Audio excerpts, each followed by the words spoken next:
ఈరోజు మా ఇంటికి ఒక అతిథి వచ్చింది. మీకు చూపిస్తాను. దాని పేరేంటో నాకైతే తెలియదు. పాపం కళ్ళు తిరిగి పడిపోయింది. వచ్చి గుమ్మంలో చూసాము. అది ఏదో గీరింకా ఏదో సంథింగ్ అన్నారు. అదేదో మీరు చూసి చెప్పండి. ఇదిగో చూడండి, వచ్చి గుమ్మంలో అలా పడిపోయింది. పాపం ఏది అనేది తెలియలేదు. పాపం కళ్ళు తిరిగి పడిపోయిందో ఏదన్నా వచ్చి కొట్టిందో పాపం పడిపోయింది. గుమ్మం దగ్గర అయితే మేము దానికి కొంచెం వాటర్ అది చల్లి మొహం తుడిచి వాటర్ అది పట్టించాము.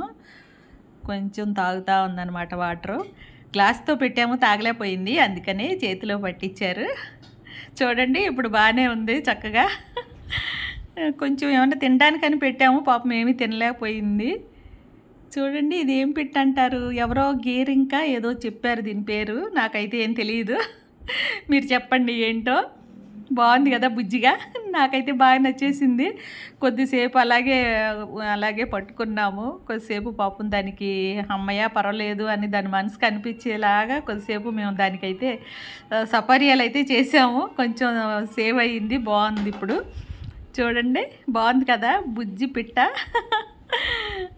చూడండి, ఇది ఏదో అనేది తెలియదు కానీ మేమైతే కొద్దిసేపు దీంతో ఎంజాయ్ చేసామన్నమాట. బాగుంది. తర్వాత కొద్దిసేపటికి అలా వదిలేసాము, అట్లా బయట పెట్టాము, వెళ్ళిపోయింది. పాపం మనం దాస్తే బాగోద్దు కదా, ఒంటరి అయిపోద్దని అలా అనుకున్నాము. కొద్దిసేపటికి వెళ్ళిపోయింది. Okay, thank you. నచ్చిందా మీకు?